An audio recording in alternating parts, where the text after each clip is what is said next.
یاره زه نه پوهېږم چې دې زامنو د لاسه زه آخر څه شی وکړمه دې دوه زامنو د لاسه په دوه پوزه راغلی یم خو دې خبر چې دوی صاحب پال نښلولی دی دوی خو بیخي په خبره باندې نه پوهېږي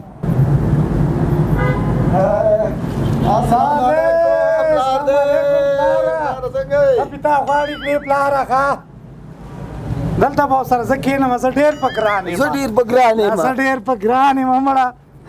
دا د زمونږ د ناهله زامن بې تربیه زامن دغه دی اوس را ورسېدو 1000 روپۍ را انټرنېټ ما خلاص دی نظر به مال هم راکوي زما کې هم نېټ او دغه هم خلاص دی ټیم هم خلاص دی 2.5 هغې هم لګي او که نه هغې هم خلاص دی پلاره ته جیب وخوځوه که نه وګوره مړه کو روپۍ راکړه راله 1200 زه به یې چاپیم کړم لږ استاد خو ما په ارامه پرېږدئ که نه چې زه خو هغه خپله خبره وکړم که نه پلاره نه تاسو چې دا سهار وځي او نیمه شپه ناوخته راځئ تاسو د پلار نه خبر نه یې موږ به ډاډه یو که نه چې پلار کور کې شته دی که نه موږ ته څه حاجت دی مور نه خبر نه یې چې مور مې چېرته دی پلار مې چېرته دی بس سهار وځي سربداله نه ته په خپل ځان پوهېږي او نه دا په خپل ځان پوهېږي پلاره موږ خو ستا احترام له راغلو بې خرڅه شوي مو مایزه د پلار احترام به مو کړو بیا هم ګورو څنګه دی ځکه چې خرچه خلاصه شي بیا حتما راځو ستا خواله مونږ او که نه دا ستاسو احترامات دی چې کله رانه نوځې پلاره سلام دې وي ته وایې چې زه ستا انډیوال یم ستا ملګری یم والکه خپل ماغزه بې ځایه مه مصرفوئ تاسو پوهېږئ زه ستاسو پلار یم زه ستاسو ملګری او انډیوال نه یم چې تاسو ماته وایې پلاره سلام دې در ورسېږي ګوره سړیتوب یې زده کړې ګینې بیا ما خو پېژنې که نه پلاره پیسې خو نه راکړه 1 روپۍ هم نه راکړه که څومره درته ویو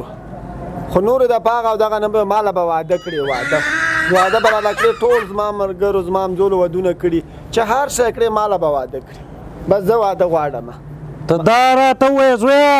چې تا کار کړی زحمت دې ایستلی پلار ته دې پیسې میسې ګټلې چې زه درته د واده غم وخورم خو ته یې ته به یې راته کړې واده که نه نو خو خلک چې دی دا کم یو ځوانان چې دي پلارونو ته کار کوي روزګار کوي پیسې ورته ګټي نو هله به ورته پلار واده کوي ګټمه که نه چې واده ته راله وکړو بیا یې ګټمه نو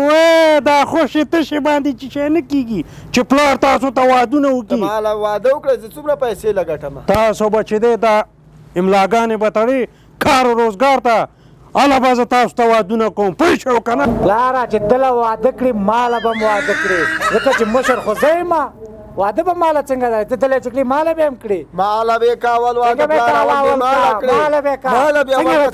به یې که مشر زه یم والکه نو خبره واورئ پلاره دا پرېږده خبره واورئ واده دا غواړي خبره واورئ په ارام کښېنئ اول دې ماله که په ارام کښېنئ تاسو ماله به اول که زه مشر یم والکه په ارام کښېنئ دې خوا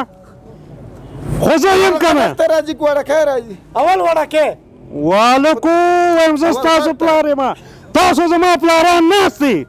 زه تاسو ته خبره کومه خیر ته هېڅ مشکل نشته د واده مشکل به عمل شي د هر څه مشکل به خدای پاک حل کوي او دغه ستاسو پلار دی پلار به عمل کوي ولې یو بل سره نښلې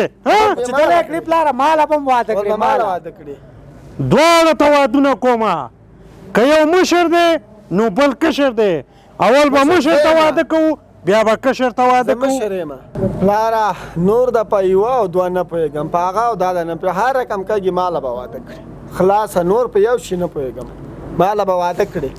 ګوره زویه وادونه خو به تاسو ته کومه خو یو خبره زه تاسو ته دا کومه چې تاسو خپله ښه پوهېږئ چې اقتصاد مې ښه نه دی او د اقتصادي وضع نه بیخي ژوبل یم نو زه به تاسو ته وادونه په څه شي وکړمه خو چې کله زما اقتصاد ښه شي زما اقتصادي وضع ښه شي نو بیا به تاسو ته وادونه کومه که نه پلاره زه درته ځای وښیم که نه خو هماغه زموږ خپل خر خرڅ کړه که نه په هغې به ودونه وکړو که نه والکه ډېر خبرې مه کوه ته پوهېږې چې زما ټوله سرمایه هماغه یو خر دی ګوره خر چې دی بار وړي او بار راوړي تاسو خو یو ورځ بار وې نه وړو او رام نه وړو تاسو باندې به زه څه شی وکړم موږ خو ستا نازولي وو پلاره که نه نازولي وو پلار ګټلې زوی ته اسانه داسې داسې نازولو باندې به زه څه شی وکړم چې هیله بېله زه یو سرمایه ټول یو خر لرم هغه هم خرڅ کړم نو بیا به پولې ټک ته ناست یم هلک علي ګوليه